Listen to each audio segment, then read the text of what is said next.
Welcome back for another deep dive. You've given us some really interesting material this time. Yeah, it looks like we're digging into computer organization and architecture. That's right. Specifically, how computers handle input and output, I/O, and how their memory systems work. Right. Two massive topics. Definitely. So our mission here is to kind of break down these sources, pull out the core ideas, maybe some surprising bits. And give everyone a clear picture without getting, totally lost in the weeds. Exactly, because it can get pretty complex. Oh, absolutely. But if you boil it down, computer architecture is always tackling a couple of big challenges. Okay, like what? Well, first, how does that super fast processor talk efficiently to all the slower stuff connected to it? Keyboards, printers, networks, that's the I/O organization side. Gotcha. Talking to the outside world. Precisely. And second, how does the processor get lightning-fast access to all the data and instructions it needs to actually run programs? And that's the memory system part. You got it. Both absolutely crucial for making a computer, well, compute effectively. Okay, let's jump into I/O organization first then. The sources mention a single bus structure as a basic starting point. Yeah, that's fundamental. Think of it like a shared highway inside the computer. A highway with specific lanes. Kind of. You've got address lines saying where data needs to go or come from. You've got data lines carrying the actual information. And control lines. Right. Those are for commands like read this or write that. Yeah. And managing the traffic on the bus. So the processor uses these to talk to devices. Puts an address on the line, sends a command. And then the data moves back or forth on the data lines. Simple concept, but everything builds on it. Okay. Now, building on that, the idea of memory mapped I/O came up. What's the clever bit there? Ah, yeah, memory mapped I/O. The clever bit is treating those I/O devices, your keyboard, your display controller, as if they were just locations in memory. So the processor doesn't need special I/O instructions. Exactly. It can use the same move instructions it uses to fetch data from RAM to, say, read a character from the keyboard buffer or send one to the display. Like those examples, move datean row or move row, date out. Precisely.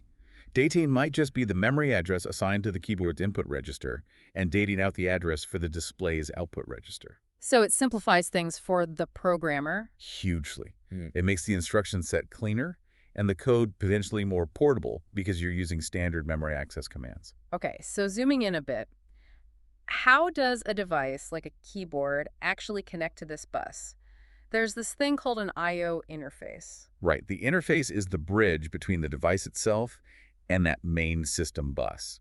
It handles the communication protocols. And inside it, we find What? control circuits, address decoders, Yep. The address decoder is key. It constantly watches the address lines on the bus. waiting for its own address to show up. Exactly. When it sees its address, it knows the processor wants to talk to this specific device. Then you've got data registers for temporary storage. Holding the character typed, for instance. Right. And status registers. Think of those as little dashboards. Dashboards, how so? Well, they have status flags.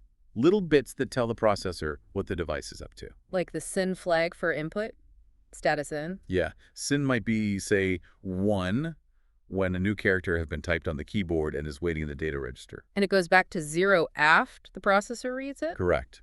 And output devices have a similar flag, like SYSOU'd, maybe indicating if the device is ready to accept the next character. Keeps everything synchronized. The notes also mention interrupt request registers, DIRQ, KRQ, and enable registers, KEN, DEN. Ah, yes. Those are crucial for a more efficient way of handling I/O. We'll That's get right. to.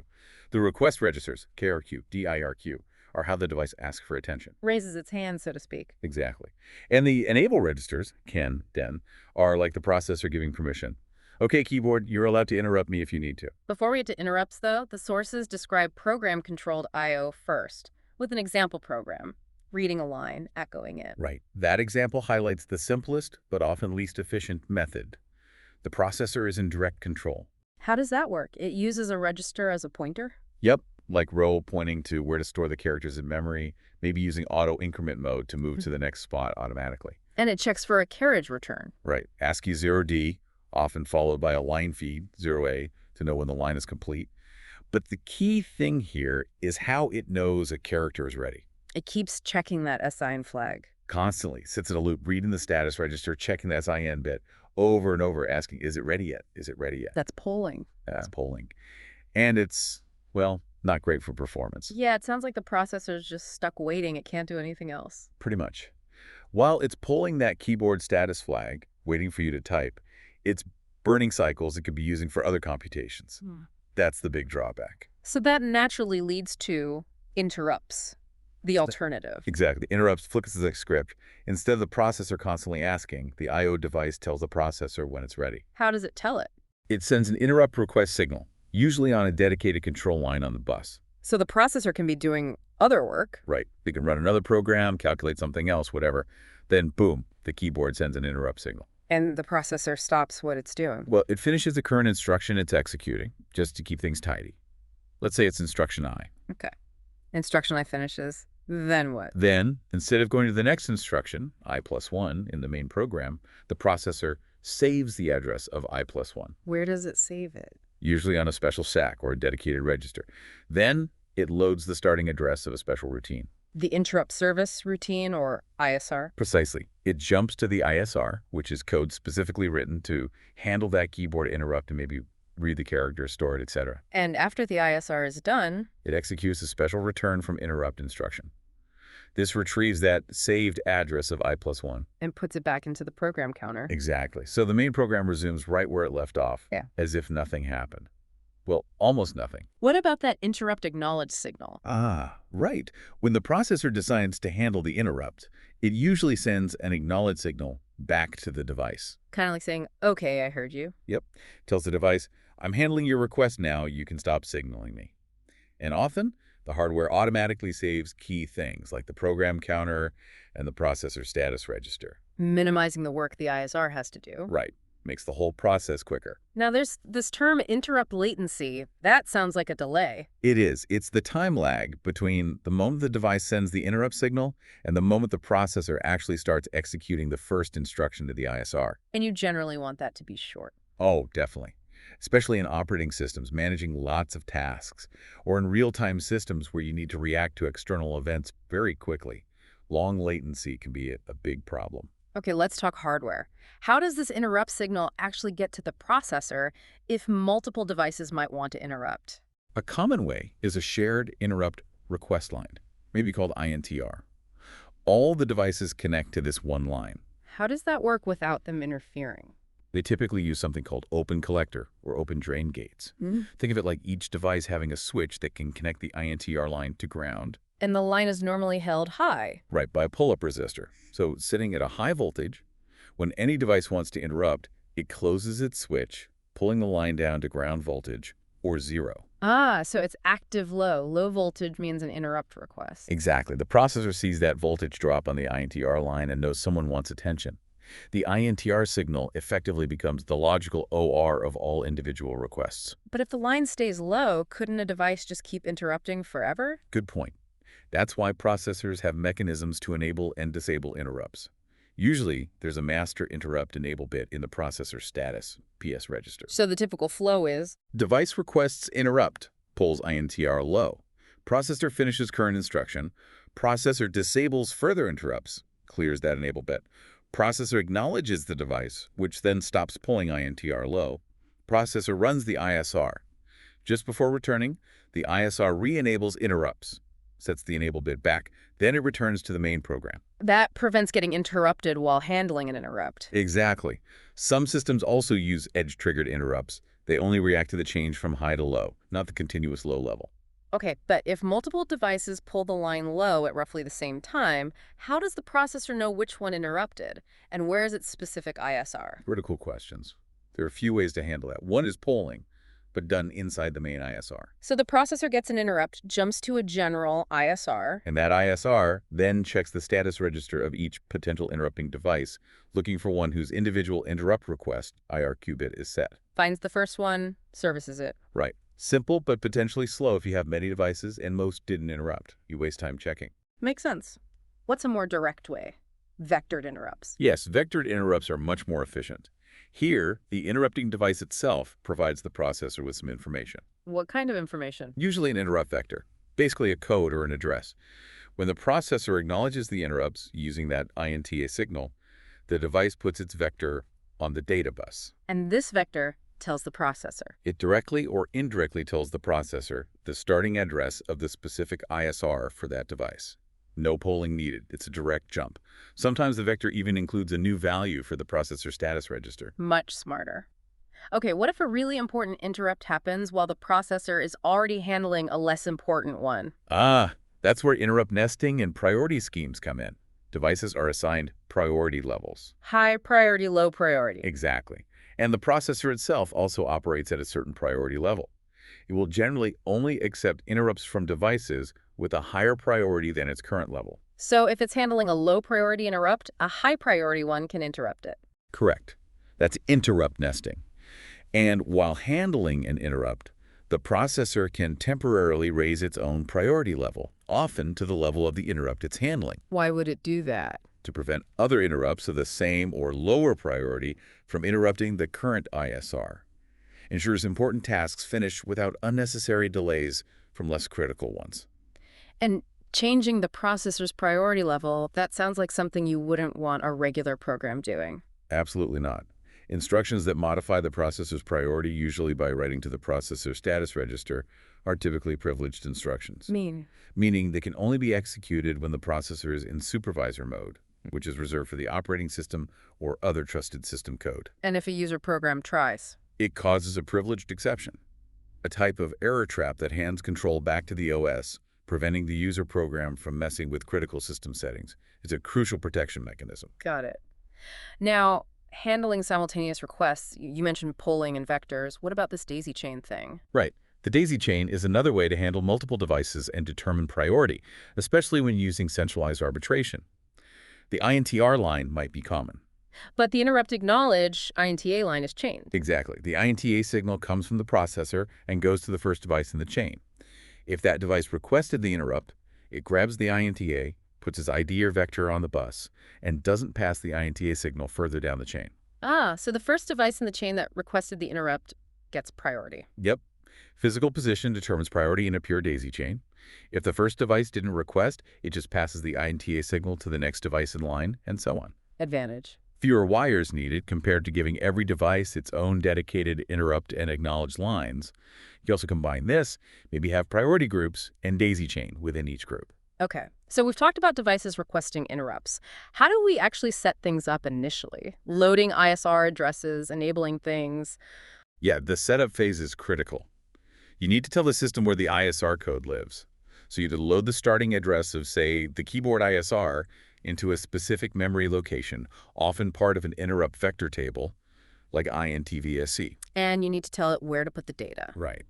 If you're reading a line of text, you'd load the starting address of your memory buffer line into a pointer register, PNTR. Then enable the specific device. Yep. Set that CAN bit, keyboard enable, in the keyboard's control register. And finally, tell the processor it's okay to listen for interrupts. Exactly. Set the main interrupt enable, i.e. bit in the processor status, PS register. Now the system is armed and ready. And when the interrupt does happen and the ISR runs, what does it typically do? For the keyboard example. Okay, so the ISR starts. First, it reads the character from the keyboard's data register. This usually also clears the keyboard's interrupt request flag automatically. Stores the character. Stores it in memory using that pointer register, PNTR, then increments PNTR to point to the next location. Checks if it's the end of the line. Maybe checks if the character is a carriage return. If it is the end, it might disable further keyboard interrupts, clear CAN, signal the main program that the line is ready, And then return. and then execute that return from interrupt instruction to get back to the main program. Got it. Now, the sources also talk about exceptions. Interrupts are one type, but exceptions are broader. That's a good way to put it. An exception is any event that causes the normal program flow to be suspended and control transferred to special handler code.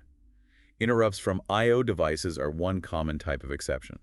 What are some other types? The notes mention error recovery, debugging. Right. Errors are a big one. Maybe the memory hardware detects a parity error using error checking codes. That triggers an exception, jumping to an error recovery routine. Or the processor itself detects an error. Yeah, like trying to divide by 0 or executing an invalid instruction or trying to access a protected memory location.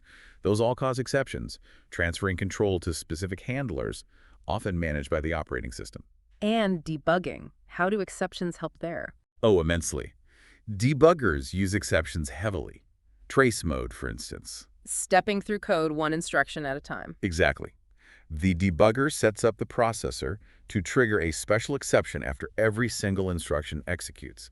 Control goes to the debugger, it shows you the state, then lets the next instruction run. And breakpoints, pausing at specific Yeah, points. also uses exceptions. The debugger replaces the instruction at the breakpoint location in memory with a special trap, or software interrupt instruction. When the program hits that trap, it causes an exception, landing control back in the debugger. Very clever use of the mechanism. It really is, like inserting little hooks for the debugger. And we already covered privileged exceptions for OS protection. Right. Trying to run a privileged instruction in user mode triggers an exception, protecting the system. Okay, we've covered polling and interrupts for I/O. But what about really high-speed stuff like disks or networks? That's where DMA comes in, direct memory access. Exactly. Yeah. For devices that need to move large chunks of data very quickly, having the processor handle every single byte or word via interrupts is still too slow and inefficient. It would bog the processor down. Totally. DMA allows certain hardware, a DMA controller, to manage data transfers directly between an I/O device and main memory. Without the processor's constant involvement. Precisely. The What? processor just needs to set it up. How does it set it up?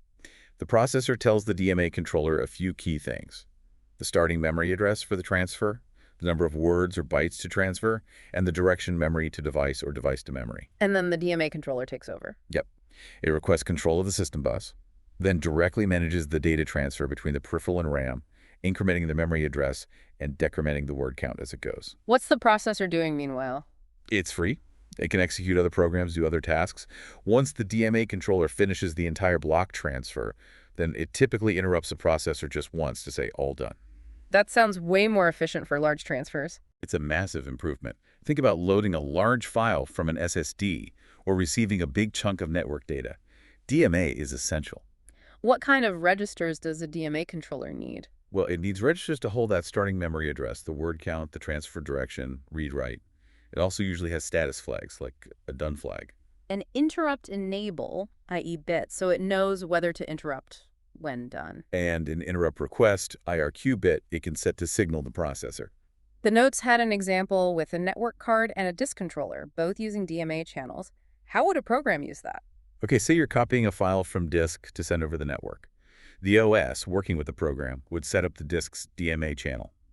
Tell it in the disk block address, the memory buffer address to read into, and the amount of data. Then it kicks off the disk DMA. Right. While the disk DMA is reading into memory, the OS could set up the network card's DMA channel. Tell it the memory buffer address to read from and the size. So data goes disk.dma-memory.left-dma-network card. Essentially, yes. Once the disk DMA finishes filling the memory buffer, it signals completion, maybe via interrupt. Then the network card's DMA can start reading from that same buffer and push the data out. The processor just orchestrates the setup and gets notified on completion. Okay, now what's this cycle stealing about? Sounds a bit illicit. Small chuckle. It does, doesn't it? But it's necessary. See, both the processor and the DMA controller need access to the system bus and main memory. And sometimes they need it at the same time. Exactly. Since DMA transfers, especially for high-speed devices like disks or graphics cards, often have tight timing needs, the DMA controller is usually given higher priority for accessing the bus than the processor. So if both want a memory cycle at the same instant? The DMA controller gets it. It steals that memory cycle from the processor. The processor just has to wait for a clock cycle or two. Does that slow the processor down much? A little bit, yes. But the overall system throughput is much higher because the high-speed I/O transfer isn't bottlenecked. It's a worthwhile trade-off. So, cycle stealing is for brief moments? What about burst mode? Burst mode, or block mode, is where the DMA controller, once it gets control of the bus, keeps it for transferring an entire block of data without interruption. Doesn't have to ask for permission for every single word. Right. It gets exclusive access for a potentially longer period, which is even more efficient for large, contiguous data transfers. Less overhead in asking for the bus repeatedly. We keep talking about who gets the bus processor, DMA controller. The device in charge is the bus master, right? Correct. And the process of deciding who gets to be the next bus master when multiple devices want it is called bus arbitration.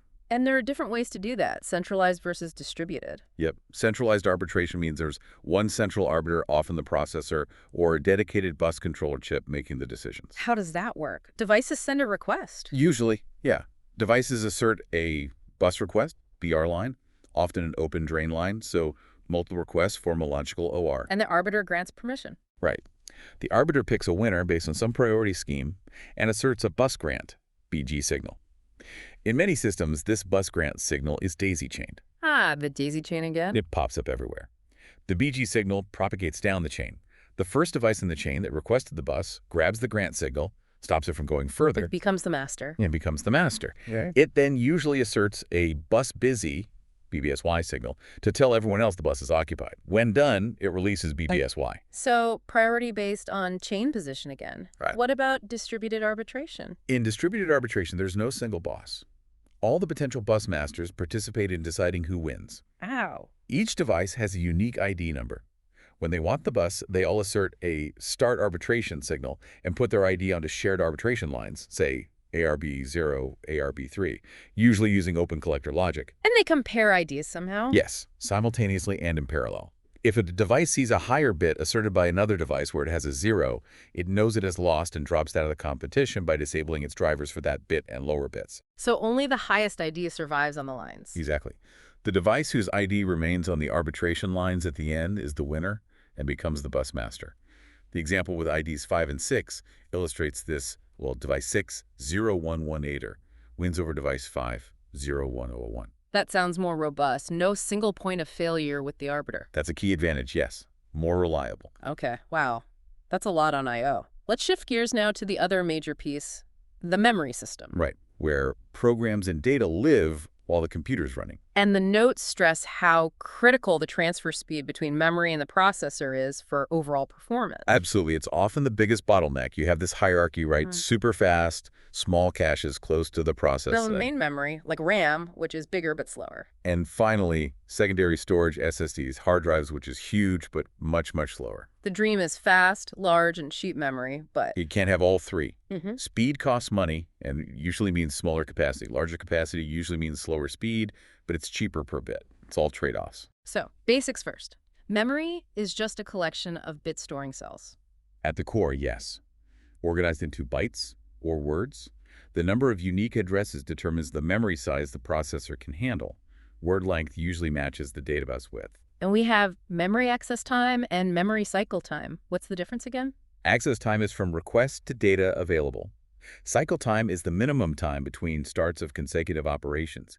It includes time for the memory to recover before the next access.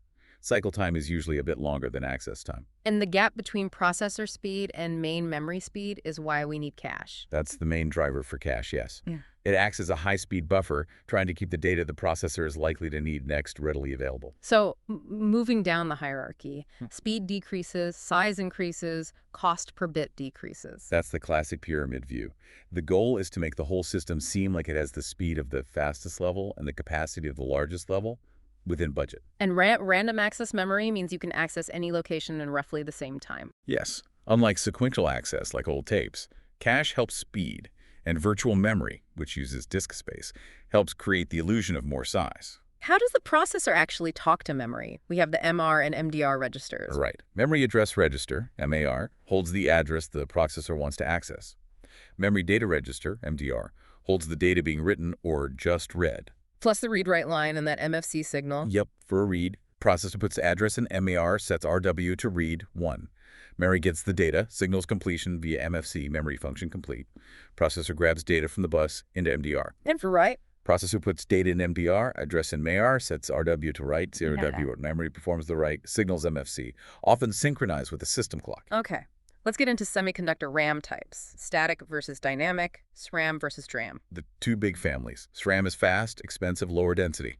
DRAM is slower, cheaper, higher density, but needs refreshing. Internally, they're arrays of cells, rows and columns. Yes. Rows correspond to words, selected by a word line driven by the address decoder. Columns connect to sense-write circuits via bit lines. Selecting a word line activates all cells in that row. The sense-write circuits then interact with the selected columns. Let's do SRAM first. Why static? It holds its state as long as power is on. Doesn't need refreshing. The basic cell is a flip-flop cross-connected inverters. Stable.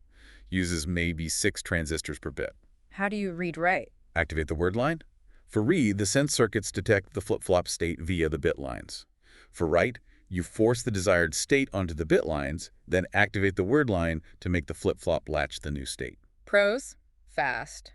Cons, expensive, power-hungry, less dense, volatile. You got it. That's why it's mainly used for caches. Okay, now DRAM. Dynamic because... Because it stores data as charge on a tiny capacitor, and that charge leaks away over time. So it forgets. It will, unless you periodically refresh it, read the charge, and write it back. Usually needs refreshing every few milliseconds. Simpler cell, though. Much simpler. Just one transistor and one capacitor per bit. That's why DRAM is much denser and cheaper than SRAM. How do read-write work with a capacitor? Read. Turn the transistor on. Let the sense amplifier detect the voltage charge level on the capacitor via the bit line. This is destructive, actually, so the read operation inherently includes rewriting the value, right? Turn the transistor on, apply the desired voltage to the bit line to charge or discharge the capacitor. And DRAM has evolved a lot, right? Asynchronous, SDRAM. Oh, yeah. Asynchronous DRAM was early stuff, timing controlled by RAS, row address strobe, and CAS, column address strobe, signals from a memory controller. Processor just had to wait. The fast page mode. Allowed faster access within the same row. Selects a row once with RAS, then just toggle CAS for different columns in that row. Good for block transfers. Then synchronous DRAM, SDRAM. Big improvement. Synchronized operations with the processor's clock. Allowed for predictable timing. Burst modes, where you give a starting address and clock out multiple words consecutively, defined by latency and bandwidth specs. And double data rate SDRAM, DDR. Even faster. Transfers data on both the rising and falling edges of the clock signal. Effectively doubles the bandwidth for bursts. Often uses multiple banks internally for parallel access, interleaving DDR, TDR2, 3, 4, 5. Constant evolution. So comparing SRAM versus DRAM cost, refresh need, power, density, speed, all trade-offs. Exactly. SRAM for speed, cache, DRAM for capacity, and cost, main memory. How do you build larger memories from these chips, like that 2M by 32-bit example using 512K by 8 chips? Okay, so a 32-bit word needs 4 8-bit wide chips working in parallel. You need 2 million addresses. If each chip has 512K addresses, 219, then 2M, 221 addresses means you need 221, 219, which 22 equals 4 rows of these chipsets. So you need address bits to select the row of chips using chip select signals. And address bits to select the specific word within the selected chips. The higher bits select the chips. The lower bits select the address within the chip. And for GM, it's similar, but often comes packaged in SIMs or DIMMs. Right. Those modules just make it easier to plug multiple chips onto the motherboard neatly and allow for easier upgrades. What about memory system considerations? Refresh overhead in DRAM. Yeah, the refresh takes a tiny fraction of the total time. The example calculation shows it's usually less than 0.5% of the memory's available time. Small, but not zero. And the memory controller handles the RASCA's multiplexing for DRAM addresses. Yep, it takes the full address from the processor and sends the row part first with RAS, then the column part with CAS, to the DRAM chips, saving pins on the DRAM package. Okay, that covers RAM pretty well. What about read-only memory ROM? Non-volatile stuff. Right. ROM holds its data even when the power is off. Crucial for storing the initial boot-up instructions, the BIOS or UEFI firmware, so the computer knows how to start itself. Read-only means, well, you mostly just read from it. In normal operation, yes. How the data gets there initially varies. Basic ROM is programmed at the factory. A simple cell might just be a transistor connected to ground for 0 or left open for 1. But there are programmable types. PROM, EPROM, flash. Lots of variations. CROM, programmable ROM, has tiny keys you can burn once using a special programmer. Irreversible. EPROM, erasable PROM. Uses trap charge on a transistor gate. You can erase it by shining strong UV light through a little quartz window on the chip. Then you can reprogram it. Takes time, and you have to remove the chip. EPROM, electrically erasable PROM. Better. You can erase and reprogram it electrically, often byte by byte, without removing it from the circuit. Slower than reading and has a limit on erase write cycles, but much more flexible. And flash memory, that's everywhere now. Yep. USB drives, SSDs, phone storage. It's electrically erasable and programmable like EPROM, but usually erased in larger blocks, making writes faster for bulk data. Uses floating gate transistors. Non-volatile, good density. So again, the speed size cost trade-offs apply across all memory types. SRAM fastest, DRAM main memory, disks slowest but huge. Exactly. Which brings us back to bridging that processor memory speed gap. Cache memories. The key performance booster. Small, fast memory, usually SRAM, sitting between the processor and main memory. Holding copies of frequently used stuff. Right. Exploiting that locality of reference principle. Locality of reference. Temporal and spatial. Temporal locality. If you access something recently, you'll likely access it again soon, like code in a loop. Spatial locality. If you access something, you'll likely access nearby things soon, like elements in an array or sequential instructions. So the cache tries to guess what you'll need next based on this. Pretty much, when the processor asks for data, it checks the cache first. Cache hit. Data is there. Super fast access. Can be a read hit or a write hit, updating data already in the cache. Cache hit. Data isn't there. Have to go to main memory. On a read miss, a block of data containing the requested word is copied from main memory into the cache. The processor gets the word it needs, maybe even before the whole block arrives load through. What about write misses? Depends on the policy. Write through. Okay. Update main memory directly. Write back. Bring the block into cache first, then update it there and mark it dirty. Okay, when a block comes into the cache, where does it go? That's the mapping function. Direct, associative, set associative. Exactly. Determines the placement strategy. Direct mapping is simplest. Each main memory block can only go into one specific cache block location, determined by block address mod cache size. Easy hardware but inflexible can lead to conflicts if two frequently used blocks map to the same spot. Associative mapping. Most flexible. Huh. Any main memory block can go into any cache block. The cache needs to compare the requested address tag against the tags of all blocks in the cache simultaneously. Very flexible, no conflicts based on mapping, but complex and expensive hardware for all the comparators. Set associative mapping, a compromise. The sweet spot. Cache is divided into sets. A main memory block can map to any block within a specific set. The set is determined by part of the address, then you only need to compare tags within that set. SAMPU 2-way, 4-way, 8-way, set associative. Balances flexibility and hardware cost. Most common approach today. So the memory address gets split. Tag, set index for set associative, and word offset within the block. Precisely. The cache uses the index to find the set, then compares the tag against the tags in that set. Now, if the set, or the whole cache-in associative, is full when a miss happens, we need to kick something out. Replacement algorithms. Yep. Need a policy to decide which block to evict? Random is simple, just pick one. FIFO, first in, first out, kicks out the oldest block. Regardless of how recently it was used. Right. LRU, least recently used, is smarter. It tracks usage and kicks out the block that hasn't been accessed for the longest time. Exploits temporal locality better. But LRU is harder to implement, needs counters or state bits. More complex hardware, yes, but often gives better hit rates. Okay, one more memory type mentioned. Content addressable memory. Searching by content, not address. Exactly. Also called associative memory, confusingly. You give it a data value, the content, and it tells you if and where that value is stored. How does it do that? It compares the input data against all stored entries simultaneously in hardware. Super fast for lookups based on content, like finding an entry in a routing table or symbol table. But it's in CLEX. Very. Each memory cell needs storage and comparison logic, so it's expensive, lower density than RAM. Used only where search speed is absolutely critical. How is it organized? Argument, key, match registers. Yep. The argument register holds the data you're searching for. The key register acts as a mask, tells it which bits of the argument to actually compare. The match register has 1 bit per stored word gets set if that word matches the masked argument. So you can do partial matches using the mask. Right. Compare only certain fields. After the parallel compare, you check the match register to see which entries hit. How do read and write work? Read. After a search finds matches, sets bits in match register, you can read out the matching words sequentially. Write.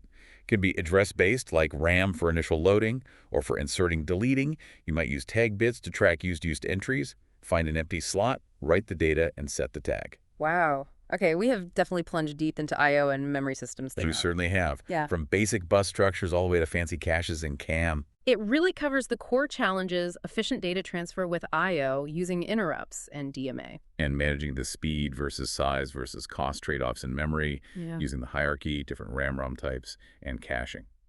Yeah, that cycle stealing concept really stood out to me. DMA, getting priority access, shows how critical that I/O throughput is. It does. And just the fundamental difference between SRAM, holding data in flip-flops, and DRAM needing that constant refresh, it's amazing engineering. Absolutely. When you think about it, all these design choices directly impact how fast our computers feel, how much they cost, how much power they use. It's all interconnected. The performance we take for granted relies on all these complex pieces working together efficiently. You know, thinking about the future, With AI and massive data sets becoming more common, how do you think memory and I/O will have to evolve? That speed gap seems like a perpetual challenge. That's a great question. Will we see even deeper cache hierarchies, maybe new non-volatile memory technologies, bridging the gap between DRAM and SSDs? And how will I/O adapt to feed those specialized AI processors with the torrents of data they need? Definitely food for thought. How do you keep everything balanced as demands keep scaling up? It feels like the innovation in computer architecture is far from over. Thanks so much for walking through all this with me.